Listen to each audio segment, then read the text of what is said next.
إن الحمد لله نحمده ونستعينه ونستغفره ونعوذ بالله من شرور أنفسنا ومن سيئات أعمالنا. من يهده الله فهو المهتد ومن يضلل فلا هادي له. أشهد أن لا إله إلا الله وحده لا شريك له، وأشهد أن محمدًا عبده ورسوله. يا أيها الناس اتقوا ربكم الذي خلقكم من نفس واحدة وخلق منها زوجها وبث منهما رجالا كثيرا ونساء، واتقوا الله الذي تساءلون به والأرحام إن الله كان عليكم رقيبا.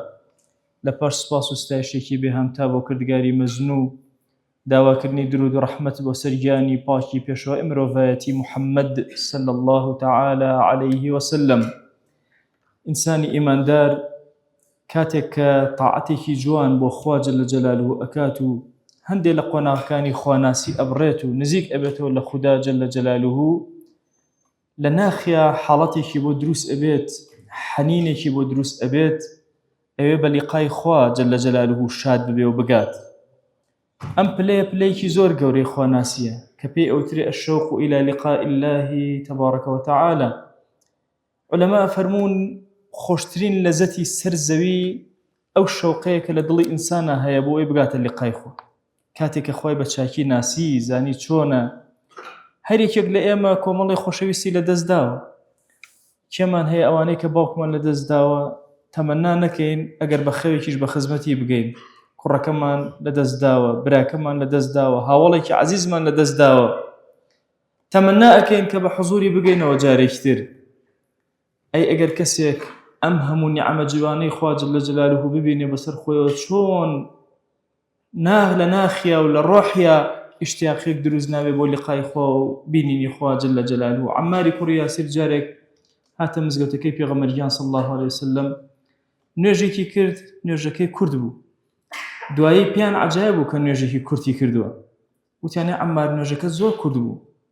فەرمووی نوێژەکەی من کورد نەبووە، چونکە لەو زەمانە خەڵک ڕاهاتم لەگەڵ نوێژێکی زۆر درێژە. فەرمووی لەناو نوێژەکەما دوعایەکیشم کردووە کە گوێم لێ بۆ پێغەمبەرگیان صلی الله عليه وسلم کردوویەتی. دوعاکە دوور و درێژە. بڕگەیەک لە دوعاکە ئەفەرمێ خوایە داوات لێ ئەکەم، طەڵەبت لێ ئەکەم یا ئیلاهی، وأسألك لذة النظر إلى وجهك وأسألك الشوق إلى لقائك. خواهی جان داوای بینی تو ئەکەم لە بەهەشتا، داوای ئەوەت لێ ئەکەم أسألك الشوق إلى لقائك، شوقی لە دڵما دروستکەی بۆ لیقای خۆت.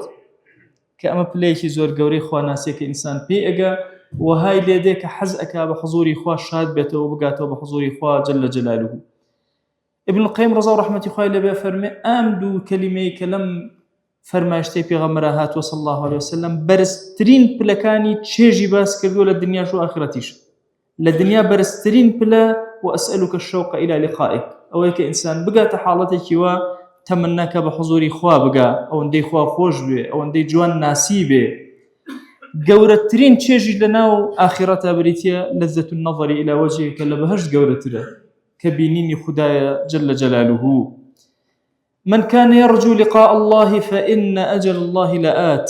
زۆر کات ئینسانەکان لە زیهنیانەوەها دروست ئەبێ کە ئەگەر ویستت شەوق لە دڵتا دروست بوو بۆ لیقای خوا، یعنی مردن. نا، دایکمان عائشە رضی الله تعالى عنها فەرمووی یا رسول الله صلی الله عليه وسلم ئێمە هەندێجا ڕقمان لە مردن، حەز ناکەین بمرین، حەزەکەین بژین.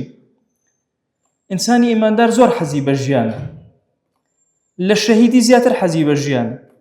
هەموو جارێ ئەڵێن ئایا ئینسانی ئیماندار مردنی لە پێناوی خوا باشترە لە ژیانی لە پێناو خوا؟ ژیانی لە پێناو خوا باشترە تا مردنی لە پێناو خوا، چونکە هەتا لەحزەیەک زیاتر لەسەر زەویا بێ، زیاتر عەبدایەتی و تاعەتی کردووە. فەرمایشی زۆرمان هەیە لەو پێناوە کە کەسێک شەهید بووە، کەسێکی تر لە دوایەوە کە وەفاتەکە لە پێش ئەوە ئاچێتە ناو بەهەشتەوە. چونکە بوونی ڕەمەزانێکی نوێ بەسەر ئینسانە کە دێ پلەی ئینسانەکان زۆر بەرز ئەکاتەوە، عومری تاعەتیان زۆر گەورە و درێژەکە. بۆیە هەر یەکێک لە ئێمە پێمان ناخۆشە بمرین. ئەی چۆن بە لیقای خوا شاد ببینەوە، چۆن پێ بگەین؟ نا ئەوە سەرەمەرگی ئینسانی مسلمانە کاتێک کە موژدە ئەبینێ بە چاوەکانی سەری مەلائیکە موژدەی ئەدەنێ کە بە لیقای خودا شاد دەبێ کە ئیتر تەواو ڕزگاری ئەبێ ئەزانێ خوا لێ ڕازیە تەمەنا ئەکا لەحزەیە زووتر ڕۆحەکەی بڕوە بۆی بە حوزوری خوا جەل جەلاله شاد بێتە.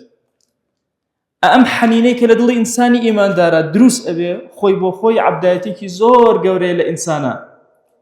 ئەگەر ئێمە کەسێک پیاوەتێکی لەگەڵا کردبین وەلو زۆر بچووکیش بوو بێ تەمەنا ئەکەن ڕۆژێک لە ڕۆژان بیبینین و بە خزمەتی بگەین و بزانین چ کەسێکە ئەم فەضیلەتەی بەسەر ئێمەوە هەیە. ئەی ئەگەر سەیری هەموو نیعەمەکان کەین کە بە سەرمانەوەیە چۆن ئیشتیاقی ئەوە ناکەین کە بە حوزوری خوا جەل جەلاله شاد ببین. دوو جۆر شەوقمان هەیە بۆ لای خوا. شەوقێک شەوقی محبینە، محبەکان ئەو کەسانن کە نیعمەتەکانی خودا ئەبینن حەز ئەکەن بە حوزوری خوا شاد بن.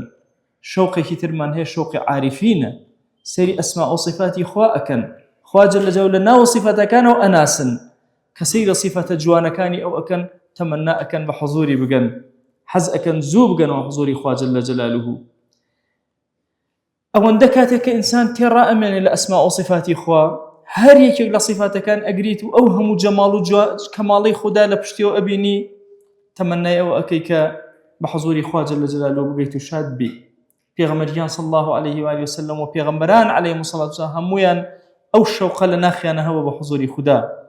پێغەمبەری خوا صلی الله عليه وسلم لەسەر منبەر فەرمووی عەبدێک مخەیەر کرا لە نێوان ئەوەی کە خودا هەڵ ئەبژێرە لای خودا یا سەرزەوی هەڵ ئەبژێرێ ئەویش خودای هەڵبژاد و لای خودا. ئەو بەکری سدیق فرمێسی بە چاوەکانی هاتە خوارەوە سدیقی ئومەت فەرمووی ئەوە نیشانە و ئیشارەتە لە پێغەمبەریانەوە صلی الله عليه وسلم کە ئیتر ئێمە بەجێ هەڵە بەرەو لای خودا ئەڕوا. ئەسحاب سەریان سوڕەما خۆ قسەکە خراپ نەبوو. بۆچی ئیمامی ئەوبەکر ئەگری؟ وەڵا ئیمامی ئەوبەکر تێگەیشت کە پێغەمبەری خوا صلی الله عليه وسلم ئەو عەبدەیە کە خودا هەڵ ئەبژێرێ و لیقای ئەوی ئەوێ. دایکمان عایشە فەرمێن لەسەر مەرگە خۆشەویستی دڵ هاواری ئەکرد ڕەفیقی ئەعلا ڕەفیقی ئەعلا ئەوێم ئەوێ ئەمێ بەرەو لای ئەو بڕۆمەوە بە حوزوری ئەو بڕۆمەوە. ئەمە ئەو بەشەیە کە ئینسانی ئیماندار جەنگی بۆ ئەکا. ئەو خودایی لێرە سوجدەت بۆ بردووە دەسێ بەرز کردوتە دوعاکانی گیرا کردووی بە تەواوی تۆ بە لیقای ئەو ئەگەیت و ئەچیتەوە حوزوری ئەو. چەند جار سەتری کردی و عیبەکانی داشاردی و چەند جار هەڵەت کرد لێت بوورە. واللهی سێرەکەی لە باوک لە دایک لە هەرچی کەس بەڕەحمتر بە سۆستر خودایەکی عەزیمی گەورە ئەبینی جەل جەلاله. داود عەلەیه السلام لە ڕوایەتێکە کە ئەفەرمێ خوا جەل جەلاله بە داودی وت أي داود والله لو يعلم المدبرون في شوق لعودتهم ورغبتي في توبتهم لذابوا في شوقي. أي داود أجر أوانيك بشتيان لمن كردوا أوانيك مدبر لمن بشتيان لدينك مكردوا. والله أجر بزان شوقي من شون أبو أي بقرنا والتوبكن وبينه وحضوري من والله أتوينا وبس بو أي بلقاي من بقر. يا داود هذه رغبتي بالمدبرين فكيف محبتي للمقبلين علي. أما رغبتي منو شوقي من أبو أوانيك بشتيان تيكردوم أما يبقرنوا خدا أفرمي أي أوانيك من ينخش مقبل بولا من أجر أزان شو محبتكم هي بويان شون حزنا كان بقرنا وحضوري منو شون جاريكتنا قرنا ولا من أما إيمان دار لما شهدي سيري في غمرة صلى الله عليه وسلم زور أمان أبين عميري كروح ما بين شندن كخرمايكي في كاتي كباسي بهشتي وأكرن عرضها كعرض السماوات والأرض خرما كان فريدا برو لقاي خوا أروى يان خالي أنس حرامي كري ملحان كاتي كلبيري معنا يشكل لو حفتاك سيك الشهيد به كخنجري كان كربة بشتيا لسنجي وهات الدروة دسي دال لخوانكو هنا بدأ مساو سريع فرمي فزت ورب الكعبة قسم بخوا بردمو أو كسي جباري كوري سلماك أمي بيني وتي بشي أمبيا والله فزتو أي هاورو كشتم وتيان والله أمانة كاتك وأمرن هميان آوالين فزت ورب الكعبة بهشت أبين بلقاي خوا شاد ابنو أيش إيماني هنا لسدسي أم كسي كشتي بويا أفرمي لو كاتا حرام شتيكي فرموي اللهم بلغ عنا نبينا أنا قد لقيناك خوايا جان هياني أما بقينا في غمر صلى الله عليه وسلم كأما بلقاي توقع يشتين والله خويا جان إما لا تور رازين وتوج لإما رازي أم بيامة بقينا هاولاني في غمر صلى الله عليه وآله وسلم أفرمي في غمر جان صلى الله عليه وسلم أم هوالي لنا مدينة بلا وكرده وفرموي حرام أم كلماتاني ود لحضوري خويا وخوا جل جلاله وابمني جان ومنش بإيوي أجيان موا بويا ابن الرجب حنبلي فرمي أعظم لذة قورتين لزل الدنيا الشوق إلى لقاء الله أو كإنسان شوقي ولا لقاء إخواه به بزانك أقات ولا أو اتقوا الله واعلموا أنكم ملاقوه وبشر المؤمنين لخدها بترسلون بزانا كرجل لرجان لقاء أو لقل إيوة دروس أبيض دي مجدبة دا إيمان دارانك إلا رجل رجان بو رجاء أجن موسى عليه السلام حفتاك سيلا بنو إسرائيل هالبجار بو إيبا لقاء خواه شاد بن برون برو بيري خوي بيشيان كوت أي موسى بو بيشيان كوتي خلقت بجيه إيش فرمي وعجلت إليك ربي لترضى فلم كربو أوي تولم رازي بي شوق بولا اللي قايتو خواه جان وهاي لكن بيش أوان بكوم بجيان بيرم قومك أما الشوقي ناخي بيغمبران وقور بيواني أم أمتي أي إيمة الشوقك مان هي أبو حضوري خواه جل جلاله إيمة للزمني وشكيا أجين زوركا سجدة أبين زوركا دسكان من برزكان لحضوري خواه كس ما أني خواه دعاي جيرانا كردوه هر كسيك من لجياني خواه كومالي دعاي كردوه إلا دعا كان هاتونو تدي أو خدايك ألين باب لقاي بقينو شوق من هبه بو لقاي أو بالأخواناسية كإنسان أبي جهد جهادك حتى وكو أقاتا أو مستوايو شوقك لدل يا دروس أبي برو لاي خدا جل جلاله كأما بليكي زور برزي خواناسي وعبدايتي وطاعته بويا كاتيكا برسيارة كان لابن تيمية ألين آية دل سجد أبا أفرمي بلا سجد أبا بلام يكجار ألين شون يكجار ألين أو جارك السري النبي كريتنا توانا سر برسكاتو لجر عرشي خوايا سجد أبا إما أمر سجدة من زور بردوه بلام كالو كرج وسجدة كان من هشتا بو حالة كالو كرج وخدا إمي أم عبداني قبولة أم عبدان الله أو فضيلتي أنهي أم أنا أهل الركوع والسجود وخواناسي وطاعة ولو كان غفلتي شان هبوبي لزمني كي خرابة كاريا هاتون أم أنا بيامي خوان هالقرتو بديني خوان رازيبون تنها أبيان كلو تبرنامه هالشي برنامه ولا يناوى شون خدا جل جلاله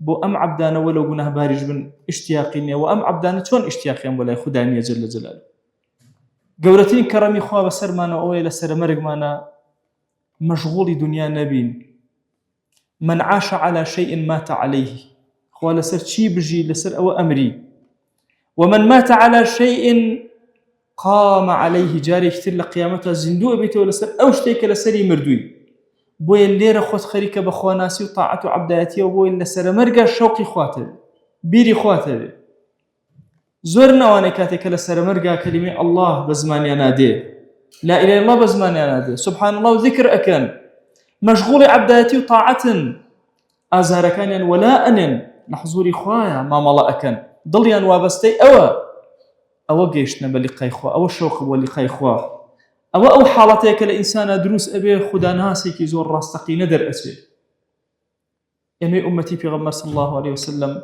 لهم كاتك زياتر أمره في اسمان بنبابة الروحيانية كخوما نزيكين ولا خوا داني شبين خوت خدا يا كم جار بيل النعمة كان كروي خدا تخوش به كخوش دويز شون كسكان يكي كان خوش به حز أكن بلقاي كثير بقن شاعر يكي عرب على زور أواني كحز أكن سلمى وليلى ببينن أوانا شون عاشق ابن آقان لخوان نامني أهل الدين بو بينيني خدا شون أبي ما ملكنو شون هالسكوتكن بويا إما إيمان دار زور بيسمان بدانشتنا لقل خومانا بويا بيركينا وتشند نعمتي خدا بسرمانا نعمتي كان بجميري سپاس گزاری كين خوشمان بي شادمان بين بلقاي أو ودواتر گشتنا بليكي قورتر أبي خدا خوي بناسي فرمويانا الدين همو دوشت العلم بالله والعلم بأمر الله